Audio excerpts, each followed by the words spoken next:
satu. Wah, udah hadir. Hai, Halo, sore. apa kabar Dimas? Ya,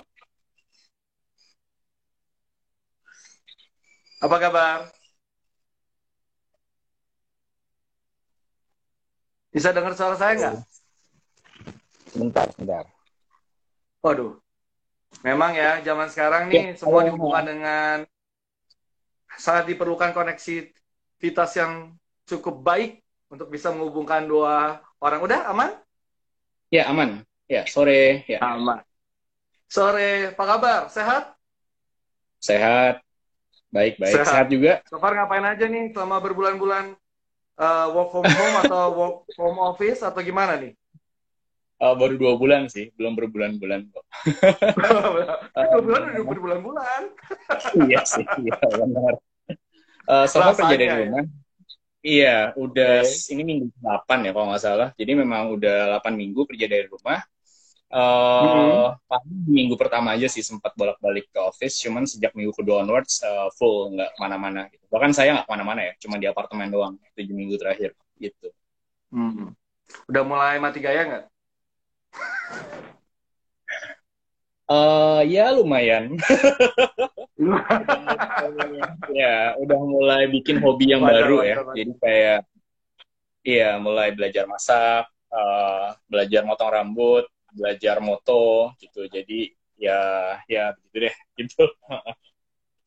Oke. Nah, ini kan karena kita udah banyak nih teman-teman netizen udah ikut gabung di live Instagramnya Fortuna bersama Deko Rumah. Kita sapa dulu kali Ya, ya, di Mas ya, boleh ya? ya Hai, boleh selamat boleh. sore teman-teman. Nah, ini welcome to Pot of Love volume 2 dari Fortuna. Kali ini Fortuna sore ini ngajak satu sosok yang sangat luar biasa, masih muda tapi pemikirannya brilian, menginspirasi. Ya, ini sudah ada nih sahabat saya, Dimas gitu ya. Founder dan CEO dari Deko Rumah. Nah, ngomongin Deko Rumah dulu deh. Dimas ini kan kalau aku lihat sepak terjangnya pendidikan engineering, betul? Iya, elektro betul. Betul. Nah, kira-kira kenapa tuh? Kok bisa dari engineer, seorang engineer, terus berpindah ke interior, properti? Iya, oke. Jadi pertama engineering itu ini kata dosen saya dulu yang bilang ya, rektor sih.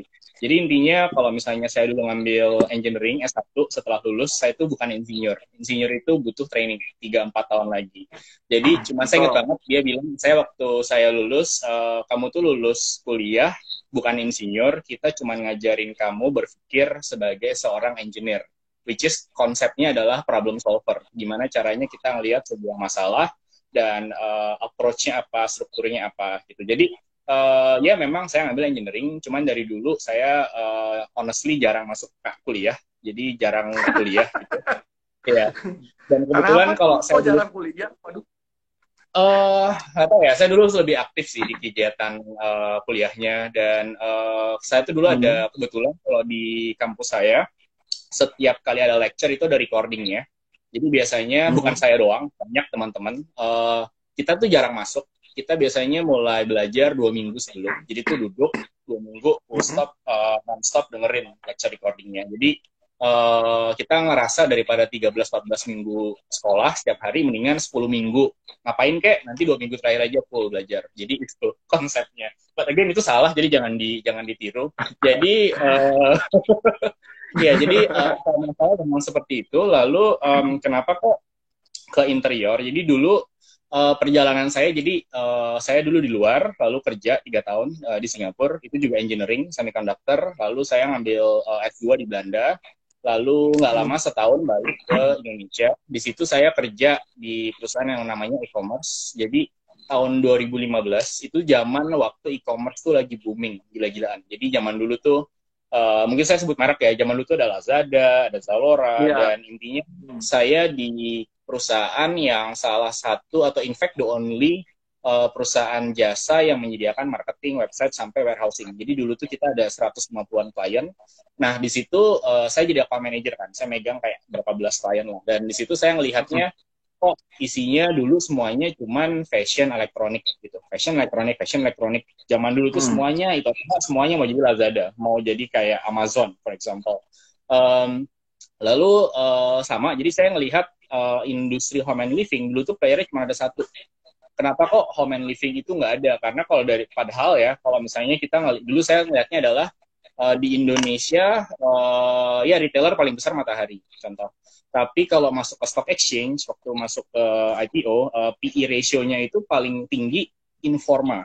Marginnya paling sehat Informa kalau sama grup. Yeah. Dan retailer itu memang salesnya besar, tapi gross marginnya tidak, net margin itu tidak sebesar Informa double digit.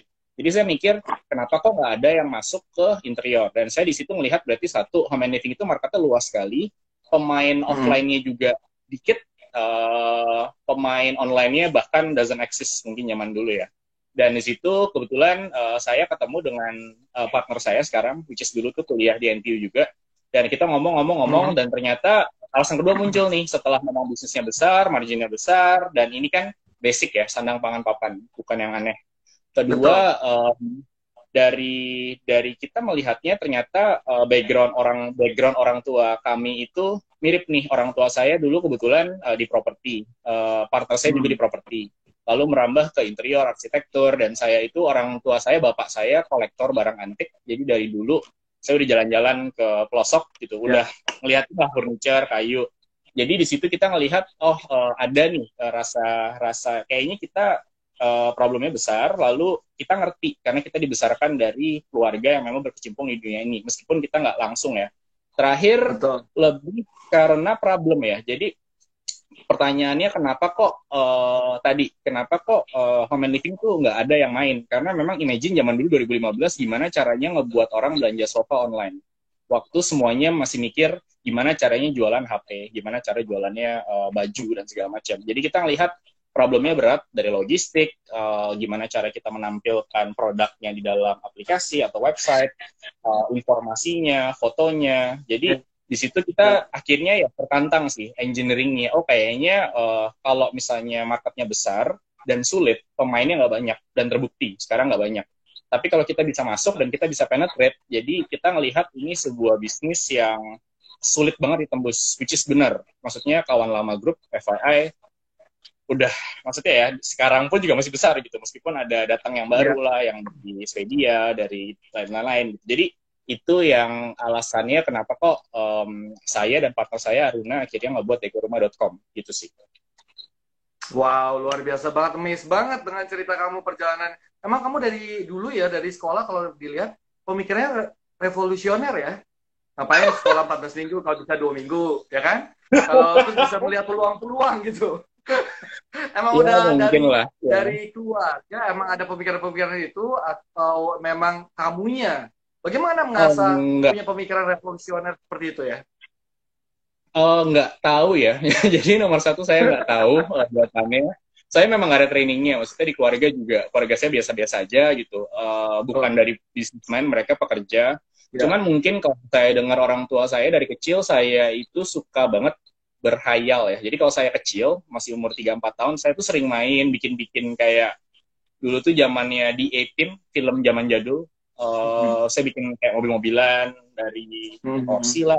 Jadi intinya, dan orang tua saya juga ngizinin gitu. Jadi dulu tuh saya orangnya cukup bosenan. Jadi saya suka segala jenis hal, mulai dari kayak melihara ikan, habis itu naik gunung, fotografi, dan mereka selalu kayak ngasih gitu.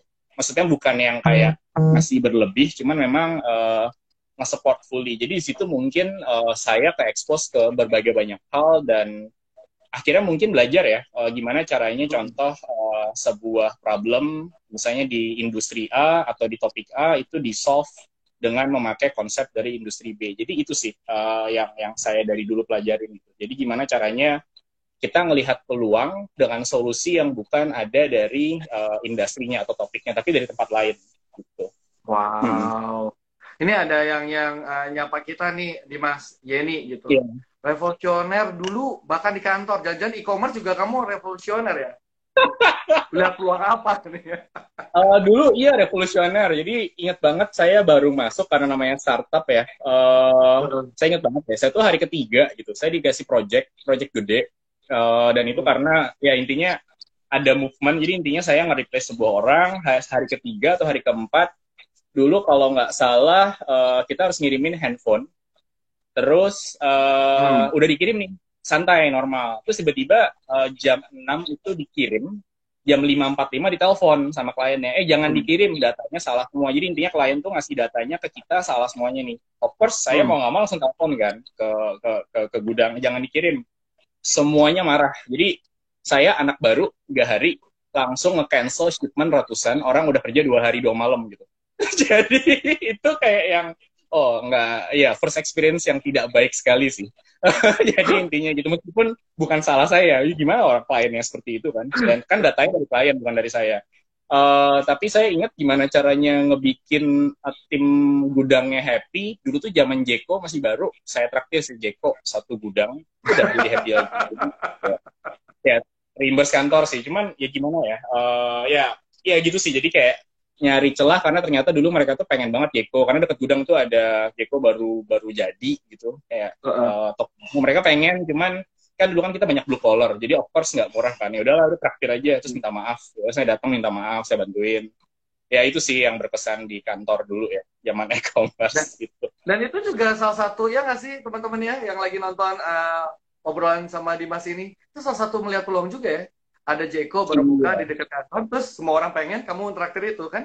Itu peluang juga. iya, Kita iya. Jadi melihat sebenarnya celah lucu. kamu. Jadi, iya, ya kurang lebih begitulah.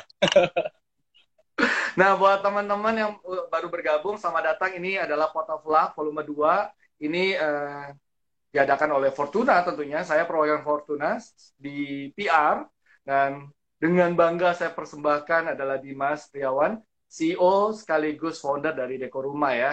Nggak heran Iya. diajak di Pot of Luck ini. Karena ini Pot of Luck ini acaranya adalah tempat orang-orang kreatif berkumpul sama seperti namanya Source of Luck ya berharap ini ada bisa menjembatani beragam profesi lah Dimas supaya bisa Hmm. mempunyai pemikiran yang brilian seperti Dimas lah. Nah kalau bicara soal Dimas, uh, kamu tuh 3 kata coba kamu gambarkan diri kamu yang menggambarkan diri kamu. Hanya boleh 3 kata loh ya. 3 kata ya. Pertama keras kepala. Itu 2 kata Itu dua sih, kata cuma jadi loh. Pakai kalau bahasa bahasa Inggris Inggrisnya stubborn. stubborn, ya stubborn satu diganti bahasa Inggris.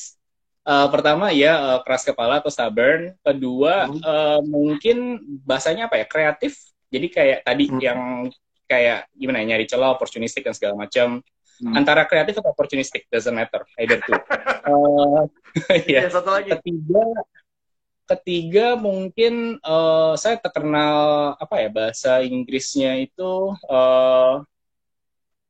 giat kayak nggak pantang menyerah. Ya giat sih. Jadi intinya ya saya tipe yang kalau ada kerjaan sesusah apapun seribet apapun saya Tekun gitu ya. bakalan kerjain aja gitu dan nggak ngitung-ngitung. Jadi nggak yang kayak oh iya saya kan kerja overtime ini itu. Pokoknya ya kalau ada tugas kerjain aja. Itu sih 3 katanya. Itu tekun, mungkin kata yang Tekun tepat. ya Giat atau betul ya. wow. Jadi 3 kata Betul. ya, stubborn, Ya. tekun, dan juga oportunis. Iya, kurang lebih. Stubbornnya dalam hal apa sih, Dimas? Jadi kalau misalnya saya udah mau sesuatu, dan ini bisa ada sesuatu nih, dan saya udah percaya gitu ya. Intinya, saya mungkin kelihatannya orangnya santai, bukan yang agresif atau Hmm. gimana. Cuman kalau misalnya udah masuknya sifatnya debat kerjaan, dan itu kerjaan ya, dan saya Hmm. memang tugasnya adalah untuk make sure objektifnya tercapai, saya bisa jadi sangat stubborn. Jadi intinya orang lain bilang Hmm. ini nggak bisa, itu nggak bisa. Saya tipenya yang bisa buktiin kalau yaudah kalau lu nggak bisa, gue nggak minta tolong lu, gue cari yang lain dan gue buktiin kalau ini bisa. Gitu. Jadi those kind of stubbornness ya, apa namanya beda sama tekun. Kalau tekun kan intinya ya agile terus-terusan gitu. Kalau Iya. ini stubborn, just kalau udah believe in something I guess just do it whatever it takes sih gitu ya gitu. Wow, wow, wow, wow. Nah, buat teman-teman yang mau nanya-nanya sama Dimas, boleh loh ya. Jangan Tadi di kolom komen lah ya, karena kan banyak banget tuh komen-komennya pada wave ke Dimas sama saya. Boleh tuh di question card, ada di samping kolomnya komen. Nah, ada tanda tanyain. Nah, boleh ketik di situ. Nanti kita coba tanyakan ke Dimas nanti ya di sesi setengah jam atau 15 menit sebelum live IG ini berakhir. Ya. Dimas, kalau kita melihat 3 kata itu, apakah itu membuat Dimas yakin perjalanan Deko Rumah pada awalnya berhasil? Pada awalnya loh ya. Jawabannya peluang sudah iya. dilihat, peluang sudah dilihat. Tapi apakah perjalanannya semulus itu? Oh, kalau perjalanan semulus itu enggak. Jadi, I guess kita udah 4 tahun dan ada ups and down. Ini mungkin periode yang sangat-sangat challenging ya. Dari bisnisnya sendiri.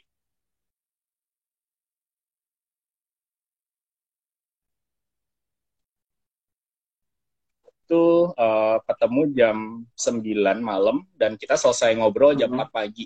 Dan by the time kita selesai ngobrol, kita berdua yakin we will do it. We have to do it and we can succeed. Jadi dari awal ya kita percaya ya. Cuman percaya itu bukan cuman dari faktor 3 tadi karakter saya. Itu kan karakter. Ujung-ujungnya dari no right or wrong dari segi karakter, tergantung situasinya. Tapi sebenarnya yang paling penting sebenarnya ya ujung-ujungnya preparation sih. Jadi dulu sebelum saya decide untuk masuk ke Deko Rumah, lot of preparation ya sebelumnya. Jadi saya belajarin misalnya di US ada Amazon, ada zamannya dulu Wayfair yang belum baru recently terkenal, dulu tuh belum.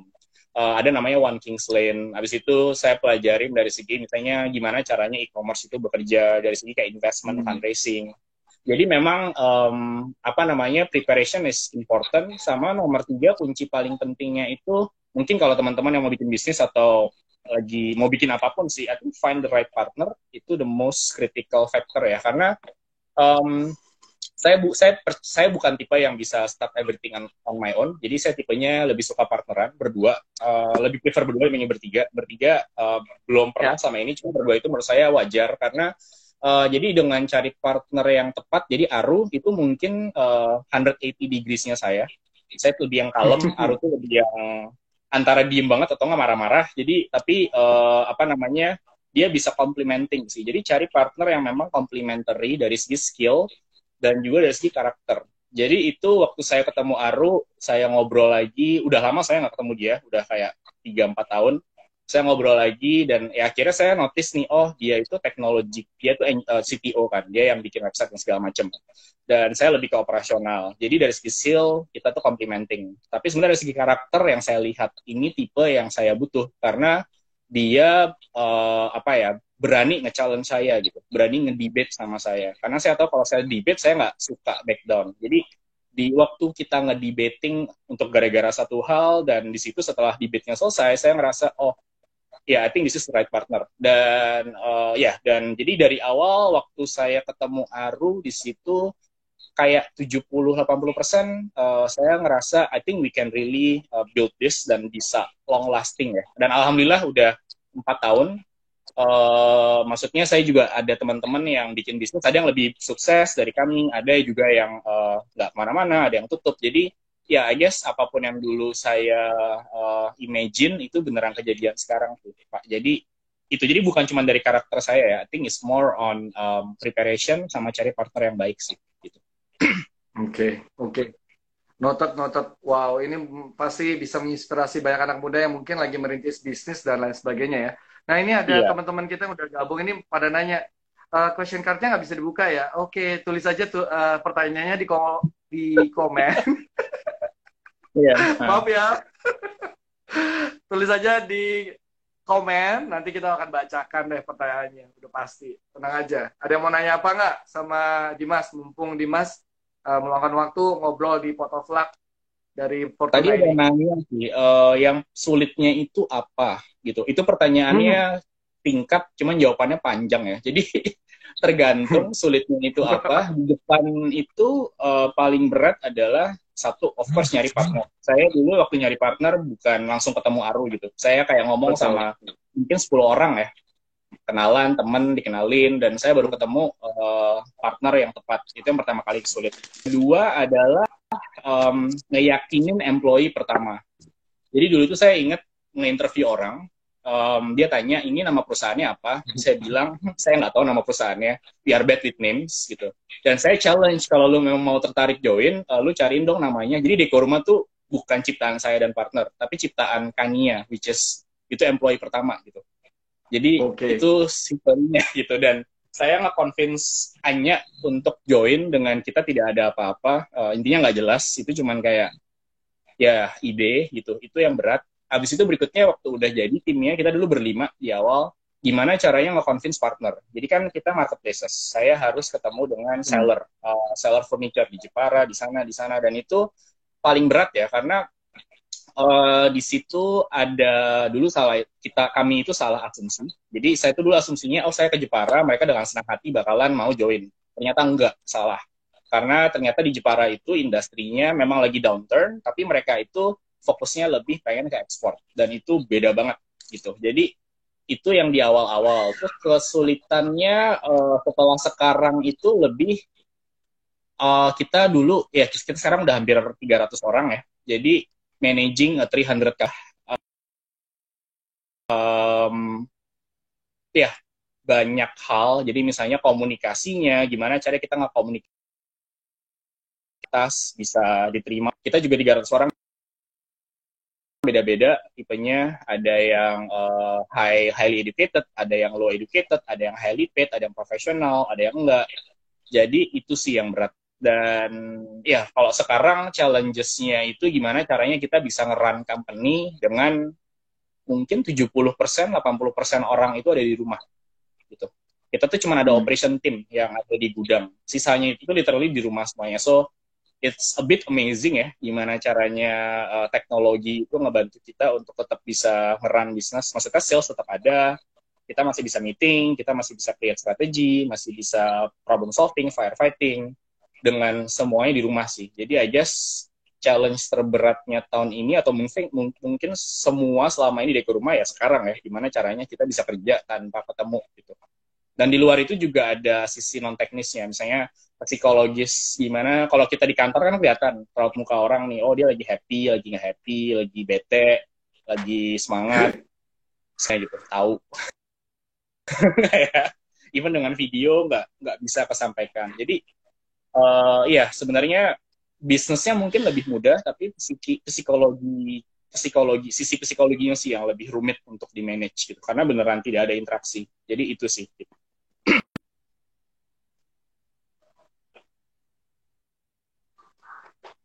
Halo, halo. Sorry gangguan. Ini aman ya? Bisa dengar Iya, saya kan ya? Oke, bisa. sorry. Soalnya biasa koneksi bermasalah. Tapi Hmm. tadi bilang Hmm. soal kesulitannya sangat dirasakan di rumah selama masa pandemi Corona. Saya rasa bukan cuma di rumah ya, semua bisnis juga menghadapi Ya, fase yang ya berat. struggling, tapi ya we can do it. Ya kita bisa survive, Iya, ya kan? Selama yes. kita Nah, adaptif gitu ya, agile. Nah, betul. ini ada Hmm. yang nanya nih. Mohon maaf ya buat netizen-netizen, teman-teman yang gabung uh, bertanya lewat komen. Ini ada yang nanya satu nih, waktu awal, ini balik lagi ke awal ya Dimas ya. Modal awal untuk mendirikan Dekor Rumah itu berapa? Terus berapa lama tuh dari ide sampai kejadian sampai hire uh, Nah, I karyawan see. pertamanya? Oke, jadi mungkin dari ide ya, dari pertama kali, ya ide kan udah, maksudnya saya mikirnya udah lama, long kayak 3-4 bulan, tapi Ya, memang belum ngapa-ngapain nih, masih cuman kayaknya betul. lagi lihat-lihat lah, tapi sejak ketemu partner saya, hari itu day one ya, hari pertama saya ketemu sama partner, habis itu karena kita excited, saya minta kita pulang dulu, cool down, seminggu nggak ngomong, kita lihat, ini masih ada fire nggak, gitu, yang ngebikin kita mau kerja atau cuman gara-gara kasihkan ngobrol aja gitu. Hmm. Jadi abis itu minggu kedua saya ke Singapura karena dulu partner saya ke Singapura meeting dia, balik minggu depannya saya resign. Jadi sejak ketemu sampai saya resign itu sekitar 3 minggu dan abis itu saya notisnya agak lama sekitar 2 bulan. Jadi intinya dari ketemu sampai hari pertama itu sekitar 3 bulan ya. 3 bulan itu Hmm. udah mulai rekrutmen di tengah-tengah udah mulai hiring. Jadi 3 bulan lah Hmm. dari pertama kali ketemu sampai kita officially mulai di koruma.com di bulan Oktober. Lalu kalau modal dulu itu kalau nggak salah lumayan, agak lumayan. Kalau nggak salah 500 juta ya, dua setengah. Eh, dan itu juga sebenarnya saya itu dapat modalnya juga gara-gara dunia properti. Jadi saya dulu punya tabungan, saya beli rumah murah 100 juta, terus saya jual 300 juta. Jadi ya udah modalnya saya pindahin. Itu tahun 2012, 2013. Properti lagi gila-gilaan kan. Jadi memang ada faktor lucknya sih yang bisa bisa ya ngebantu saya untuk ngumpulin modal gitu. Oke, luar biasa ya. Kamu benar-benar waktu itu emang lihat peluang. Lumayan ya, ada untung 200 juta ya dari situ ya. Oh iya, itu never happen sih. Again, kali doang. Ada rumah murah lagi yang bisa saya itu Enggak. invest Karena harganya udah normal. saya. Yang ada turun. Ya. Ada yang nanya nih Dimas. Bagaimana mengencourage bisnis partner saat bisnis lagi down? Mungkin ini dialamin teman-teman kita ya. Iya, sekarang ya. Jadi saya itu tipenya positif, partner saya itu tipenya positif. Jadi kebetulan kita itu tipenya yang lebih positifnya lebih banyak daripada negatifnya. Jadi lebih optimistik lah, meskipun kondisi seberat apapun. Jadi untuk nge-encourage partner saya itu sebenarnya tidak butuh effort banyak. Lebih tepatnya mungkin jawabannya gimana nge-encourage tim gitu. Karena tim itu berarti yang lain-lainnya nih, yang I'm sure mereka pikirannya sekarang kemana-mana kayak ya apakah kita masih bisa survive atau enggak, nanti THR dapat atau enggak, karena ya kita tahu banyak banget perusahaan tempat lain yang mulai ada layoff lah, inilah itulah. I think it's something yang kita rasakan semuanya.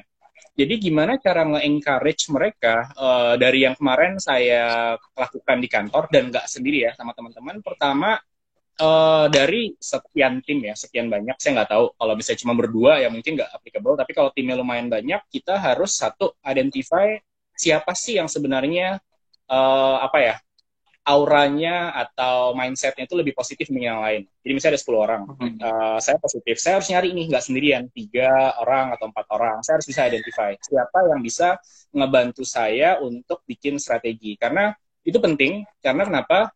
Of course kita nggak bisa sendirian. Kedua, kita butuh support waktu nanti kita nge-execute plan-nya. Kedua, setelah saya tahu kayak siapa aja yang positif, kedua itu dari tim siapa yang kritikal banget. Jadi waktu itu di awal-awal pertengahan Februari, waktu seminggu sebelum PSBB sebenarnya, awal Februari. Waktu itu kita udah forecast kayaknya nih coronanya bakalan parah, bakal ada lockdown. Jadi awal Februari saya itu ngumpulin partner saya, satu business head, satu HR, satu finance. Dan ini 5 orang, tim core utama yang saya kumpulin dan saya brief ini kejadian seperti ini ya. Karena itu menyangkut duit, menyangkut orang, dan menyangkut bisnis. Kita itu kebetulan saya ngerepresent bisnis ya, ada 3 bisnis unit. Jadi saya bisnis A, partner saya bisnis B, satu lagi ada lagi bisnis C gitu. Dan habis itu yang pertama kali itu intinya step nomor 3, dan kebetulan dari 5-5-nya 5-5 positif. Jadi saya beruntung punya core team yang positif sekali. Lalu setelah itu sebelum kita encourage ini dan segala macam, pertama kali yang harus dicek adalah keuangan. Financialnya gimana? Kita uang di bank ada berapa sih? Kita punya utang berapa? Kita diutangin berapa lebih tepatnya? Lalu intinya itu yang paling penting. Kedua, habis itu ngelihat forecasting ke depan. Kita dulu nggak muluk-muluk, let's say 3 bulan lagi deh. 3 bulan lagi tuh salesnya seperti apa? Dan itu beneran ya apa ya, berdasarkan dulu kan Wuhan ada, di US ada case-nya, dan kebetulan saya ada teman-teman juga, saya nanya nih sebenarnya impact-nya gimana sih, imbasnya gimana, dan kita forecast, akhirnya kelihatan oh dalam 3 bulan ke depan kita aman atau enggak, dan kebetulan alhamdulillah aman ya. Jadi kalau memang tidak aman, jadi first step-nya langsung ke step berikutnya nih. Jadi mau nggak mau sebelum kita encourage dan lain-lain, kita harus make sure kita tahu batasnya itu seberapa. Contoh, apakah kita bisa hidup tanpa ada revenue sama sekali atau revenue setengah. Habis itu siapa aja sih yang kasarnya pekerjaannya, produktifnya turun. Jadi misalnya sekarang WFH, kita punya sales team yang offline, yang keliling-keliling. Of course, Maaf, saudara-saudara, teman-teman. Ini ada gangguan koneksi. Mungkin karena hujan ya. Kita undang lagi ya, Deko Rumo untuk gabung ya. Nah, tadi ada banyak pertanyaan nih. Boleh nih, taruh aja terus di situ. Nanti kita gabung lagi, oke?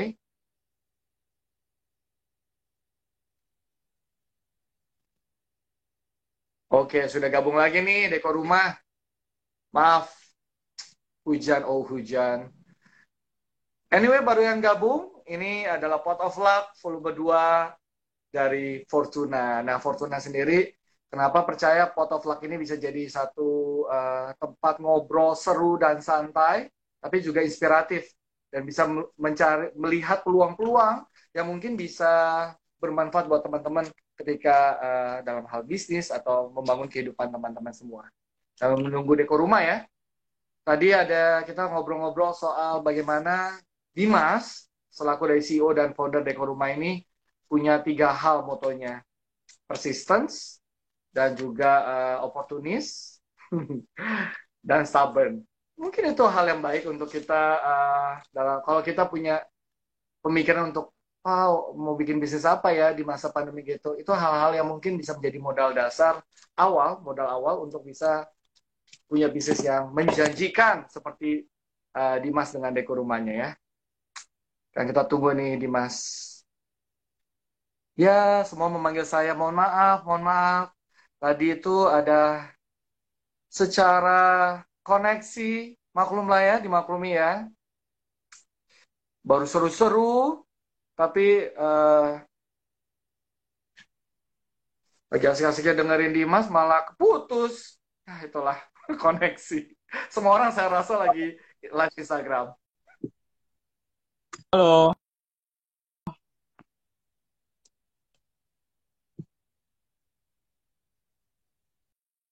Iya, koneksi aman ya Ya. di sana?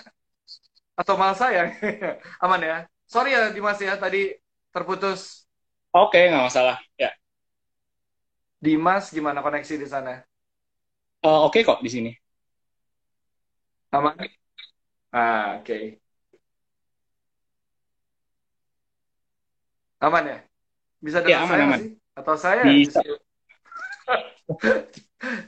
Ya, maklumlah ya begitu ya. Semua orang saya rasa lagi live IG gitu ya. Tapi ada beberapa orang yang memilih ke kita karena pengen denger cerita-cerita luar biasa dari Dimas nih. Iya, oke. Boleh? Kita lanjut. Aku udah bisa dengar. Wah, Dimas. Ya. Oh, tadi lanjutin Dimas, boleh nggak? Ya, jadi Terakhir tadi tadi summary ngebahas soal... gimana. Iya, jadi summary Yes. gimana caranya memotivasi partner atau teman bisnis di saat sekarang. Jadi tadi aku summary aja ya yang tadi keputus. Pertama itu stepnya adalah orang yang positif. Jadi kita punya teman untuk bisa Betul. ngejalani bareng. Kedua, di tim cari yang kritikal. Kalau dikasih saya itu berarti HR karena hubungannya dengan orang. Tim.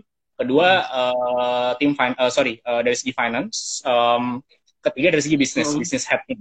Lalu ketiga yang kita lakukan pertama kali adalah sebenarnya ngecek financial atau cash flow. Kita itu sekarang di posisi seperti apa? Kalau dengan kondisi misalnya revenue, berapa bulan kita bisa tahan. Lalu nomor 4 setelah itu kita harus bikin namanya projection sih. Jadi kita tahu sebenarnya kondisi kita itu sekarang di mana.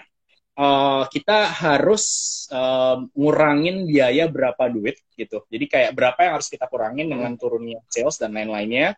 Dan kalau bisa kita kurangin hal-hal apa aja yang kita bisa lakukan. Apakah sifatnya contoh hanya dari segi expenses. Misalnya dulu kita spending terlalu banyak untuk contoh internet, sekarang nggak usah.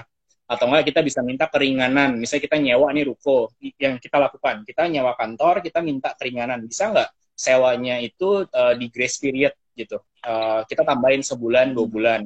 Lalu misalnya internet kita minta diskon. Bisa nggak sih kita minta diskon 10-20%? Karena ini kan masalahnya global dan bukan karena kondisi kita doang yang berat kan. Jadi some people actually they are willing to help. Dan kita udah ngerasa kok banyak partner yang beneran ngasih ngebantu kita dari diskon dan segala macam. Terakhir yang paling penting itu adalah baru nih yang lebih sedikit kritikal.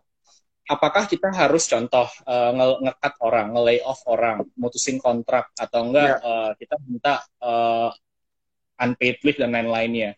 Dan kalau itu semuanya udah ada, cara motivasi paling cepat itu adalah yang saya pelajarin dan saya dikasih tahu dan saya lakukan, informasinya apapun itu kita harus ngasih tahu secepat-cepatnya sekonses-konsesnya dengan waktu yang cepat. Jadi waktu itu 1 April kita make announcement company wide ini ya, company yang akan kita lakukan. Sekarang statusnya seperti ini. Ini cost saving measures yang bakalan kita lakukan. Kita expect sales dari segi bisnis unit A bakalan naik, ini bakalan turun. Dan sama, ada bad news juga yang kita harus bilang, oh kita X, Y, Z. Jadi intinya yang saya pelajarin informasinya itu harus concise, harus lengkap ya. Dan kita ngejelasinnya juga harus dengan empati. Jadi ngomongnya juga just be very human. Waktu itu saya sendiri yang ngomong ke semuanya lewat surat. Dan at the end of the day, ya jadi sekali aja gitu. Jangan, ada lagi alternatifnya yang paling parah adalah kalau bad news-nya itu datang terus-terusan. Minggu pertama ada bad news A, minggu kedua ada bad news B, minggu ketiga ada bad news C. Nah, kalau manajemennya seperti ini yang menyebabkan orang itu demotivated. Itu for sure, karena intinya orang merasa insecure. Oh, kok setiap minggu ada kabar buruk dan makin buruk gitu. Ini berarti apakah memang sengaja atau memang karena kondisinya berat. Jadi intinya kita lihat orang, tim, siapapun tidak akan percaya. Once orang sudah hilang trust, itu berat banget dan demotivated banget. Tapi cara kita gain trust di masa sulit seperti ini adalah dengan nge-communicate tadi, dengan transparan, dengan baik, dengan empati, dan sekali. Dan make sure apapun yang kita planning itu beneran bisa bertahan dalam periode yang lama. Jadi nggak kayak seminggu sekali atau sebulan sekali gitu. Jadi intinya itu sih yang saya tangkap ya, gimana cara kita bisa motivate team members dengan kondisi serumit ini gitu. Dan again mereka juga manusia, mereka juga ngerti kayak intinya yang mereka butuhkan cuma masalah sense of trust. Apakah mereka masih bisa percaya kantor, mereka bisa percaya leadership, dan apakah kita masih bisa percaya mereka. Itu sih paling Pak Mike untuk menjawab pertanyaan tadi. Wow. Itu saya yakin bermanfaat buat semua orang yang gabung sekarang dan mendengarkan yang mungkin punya bisnis dan lain sebagainya. Trust sama membangun trust itu nggak bisa dibangun dalam semalam ya. Itu benar-benar yang perlu waktu dan jangan dihancurkan juga dalam 1 hari gitu. Menurut saya itu trust yang harus kita membuat kenyamanan juga buat semua karyawan yang bekerja mungkin misalnya di dekor rumah gitu. Betul. Jadi memang ya soal, itu ya. Enggak lanjut. Kenapa lanjutin? Oh enggak, jadi kalau tadi ngomongin trust, balik lagi itu juga benar, setuju, bukan karena ada sekarang kita harus trust, itu dibangun ya. Jadi memang culture, values-nya. Tapi beneran dites ya waktu sekarang sih. Jadi waktu chaos, waktu emergency itu beneran trust itu beneran dites gitu. Apakah ini beneran something yang kita bisa kerjakan atau cuman kata-kata aja gitu. Itu sih yang kita tangkap. Nah, ini ngomongin soal trust, ini salah satu elemen yang penting dalam kita menjalankan bisnis kali ya. Ini ada yang nanya juga nih, berani tuh gimana cara membangun trust dengan interior design? Gak takut tuh kalau kita mempercayakan project gitu, terus malah diembat sendiri, dimakan sendiri sama interior designernya gitu. Aduh, ada aja yang pengalaman begitu ya? Ya namanya manusia juga ya. Itu honestly sering, jadi itu sering banget. Jadi nggak usah di interior designer ya. Kalau misalnya kita juga ada kerjasama dengan B2B, dengan property developer. Kalau property developer misalnya apartemen, kita sering banget ngomong dengan building management. Jadi intinya kalau project interior apartemen, yang sering kejadian adalah banyak banget orang yang bilang, saya itu interior designer, saya punya nih rumahnya bisa kayak gini. Dia ngambil gambar dari manapun, dari Google, dari Instagram, whatever, harga 50 juta dan murah. Jadi orangnya percaya. Terus dia bayar DP-nya, orangnya kabur, dan dia itu komplainnya ke building management. Jadi di dunia apa ya, mungkin dunia interior, arsitektur, home and living, construction, misalnya industri ini jadi satu, itu ada 2 masalah utama yang kenapa kok saya bangun dekor rumah dulu. Pertama adalah masalah supply chain efficiency, tidak efisien sama sekali. Kita kalau misalnya mau bikin project kantor, project rumah, itu namanya telat, ngaret, over budget, itu tuh udah kayak makanan sehari-hari. Nggak tahu Pak Mike udah pernah renov rumah atau belum, atau pernah renov kantor. Kalau belum, coba tanya deh kiri kanan. Ngaret sama over budget itu tuh udah kayak... Pasti, itu kayaknya semuanya ada pengalaman kalau renov rumah. Itu udah pasti gitu. Dan jadi pertama... Betul, dan lama-lama nggak jelas, hilang, apalah, rework. Jadi intinya efisiensi supply chain itu problem nomor 1 dimanapun. Dan even dengan kita pun sekarang, kita masih ngalamin hal yang sama. Kedua, industri ini problem adalah trust. Karena kalau kita ngomongin project itu tadi kan ada nanya partner dan segala macam ya. Project itu bukan cuman antara saya dengan Pak Mike nih, gitu. Saya interior designer, saya harus memperkerjakan kontraktor. Kontraktor punya subkon. Subkonnya juga tergantung, nggak ada yang namanya palu gada. Kalau misalnya ke kaca ke Pak A, kalau kita ngomongin besi dan cat ke Pak B, dan lalu nanti setelah itu ada lagi barang-barang retailnya.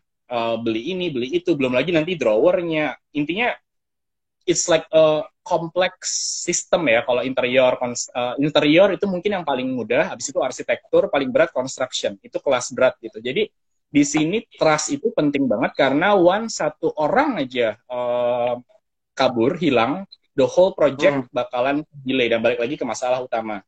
Jadi cara kita nge-tackle adalah dulu waktu kita mikir, kita mulai bukan langsung dengan interior. Kita mulai dan kita percaya problem utama di industri itu adalah di supply chain atau barang.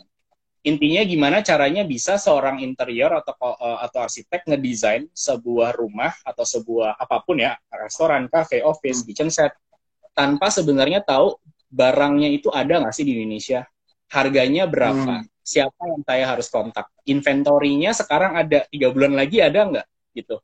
Jadi intinya kita itu 2 tahun pertama kita fokus ke retail dan kita beneran ngekonsolidasi kita mungkin punya 100.000 barang sekarang home and living unik, mulai dari misalnya sofa, spray, cat tembok, lampu. Intinya kita make sure kita punya database barang yang eksis di Indonesia, harganya jelas, tukang penjualnya jelas, dan kita connect sama inventory-nya.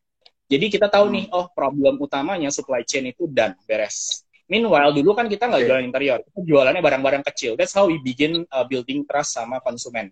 Jadi waktu kita bangun dekor rumah, kita itu pertama kali jualannya bahkan bukan furniture, kita cuma jualan barang-barang dekor 100 ribuan. Yang gampangnya orang kalau belanja 100 ribu ya udahlah, nggak datang ya udah gitu. Mereka maksudnya masih willing to try. Beda sama interior 70 juta, 100 juta. Bukan yang kayak saya ya udah kalau saya hilang nggak apa-apa, enggak. Jadi that's how we build the brand. Gimana cara kita bisa bangun trust dekor rumah itu sebagai platform e-commerce atau bahkan Instagram account yang terpercaya di mana orang bisa transaksi, dia bisa dapat barangnya. Kalau ada masalah kita ada untuk membantu mereka. Jadi setelah 2 tahun, baru di tahun ketiga kita ngebuka interior design. Dan di situ berarti kita ada 2 nih. Trust kita sebagai brand dari segi konsumen sudah ada.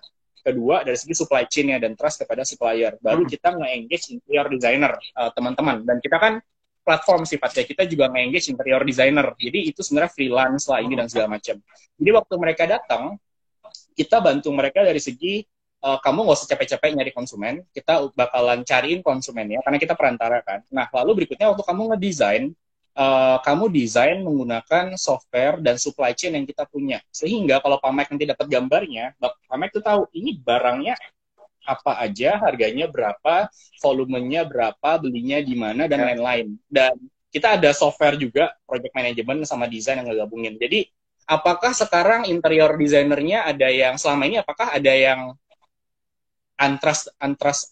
non trustworthy gitu, yang tidak bisa dipercaya? Ada Pak, tapi kecil, less than 2% sebenarnya.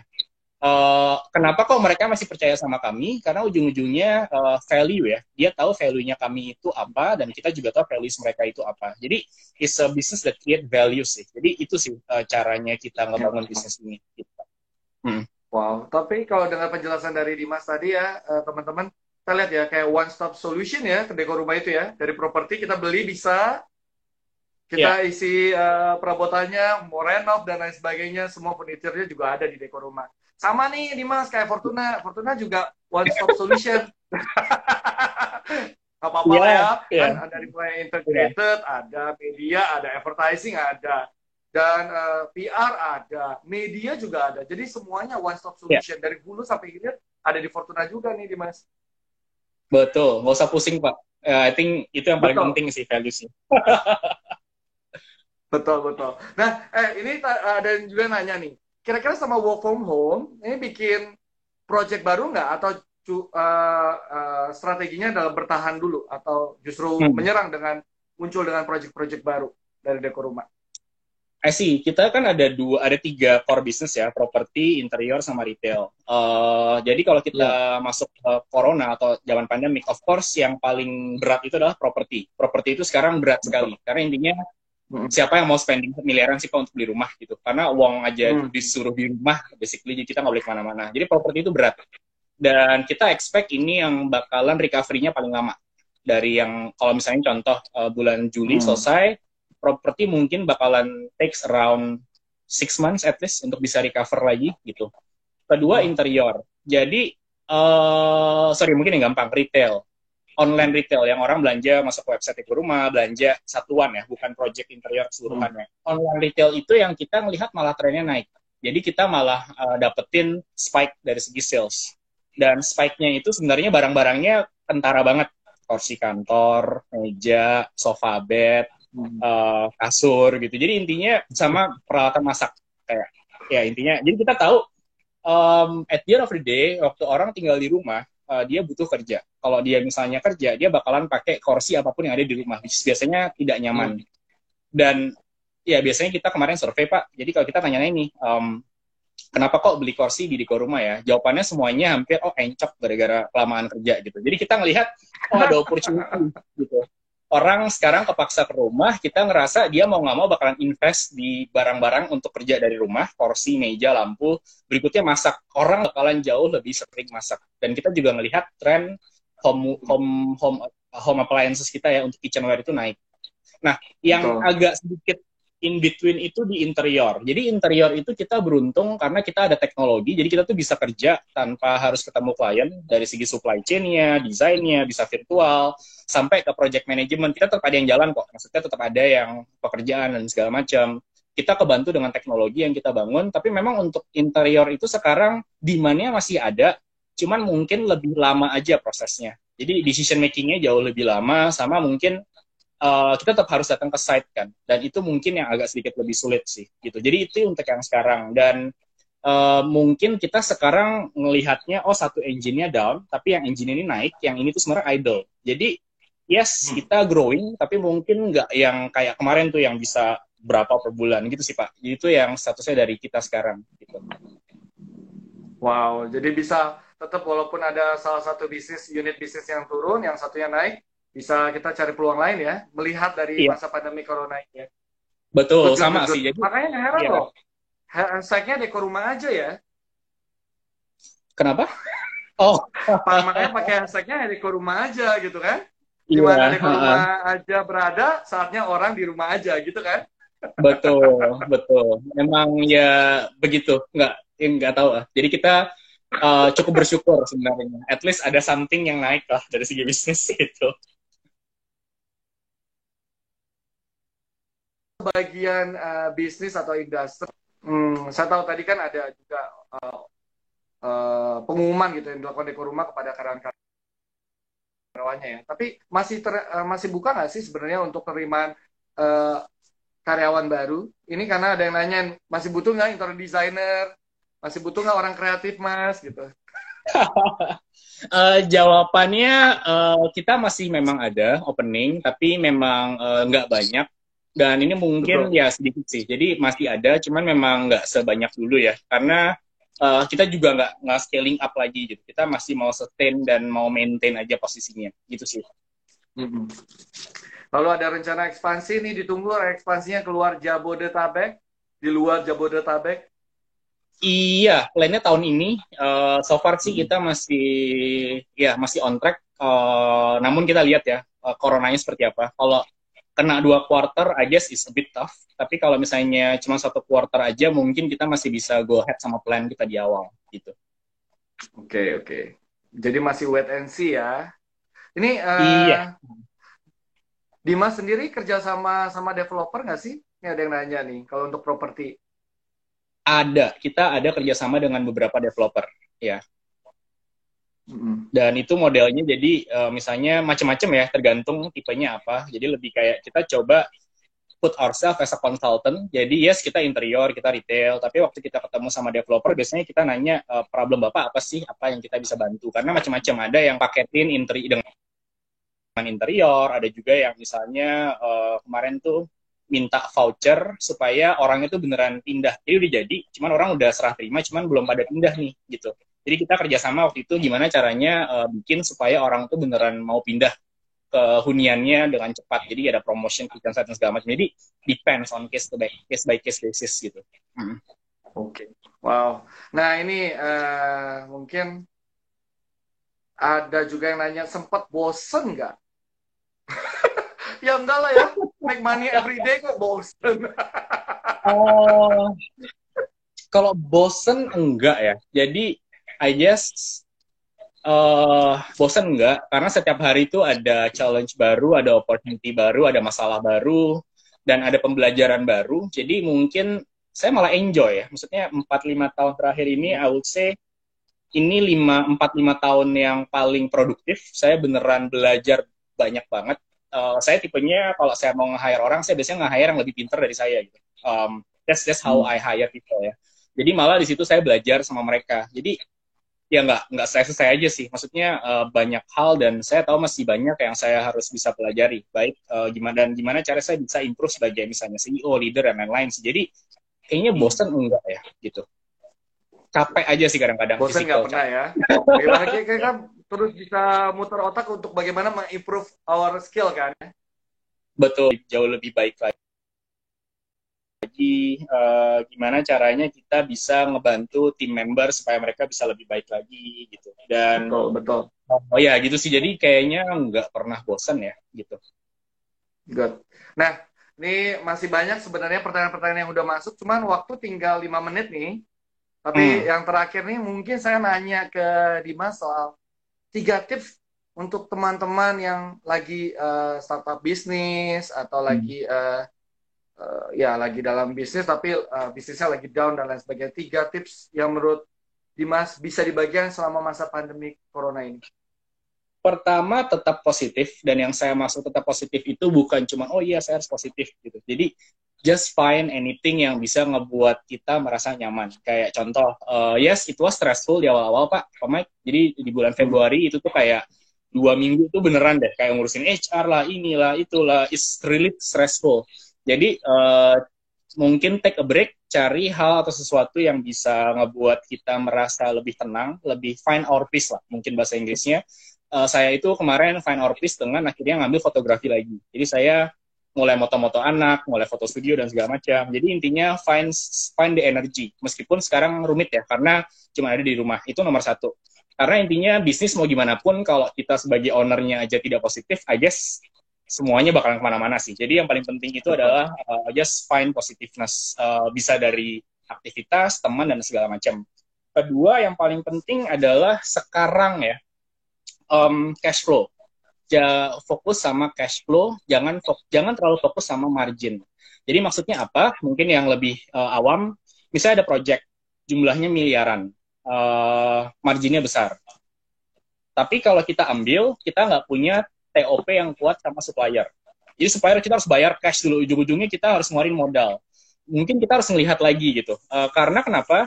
Di situasi yang resesi seperti ini, things can really go in like a second gitu. Bisa aja kliennya tiba-tiba gagal bayar atau apa. Jadi kita harus lebih konservatif terhadap cash flow. Jangan tergiur sama project yang besar, margin yang besar, tapi kita itu harus ngeluarin modal di depan. Itu yang paling bahaya. Itu yang paling penting sih.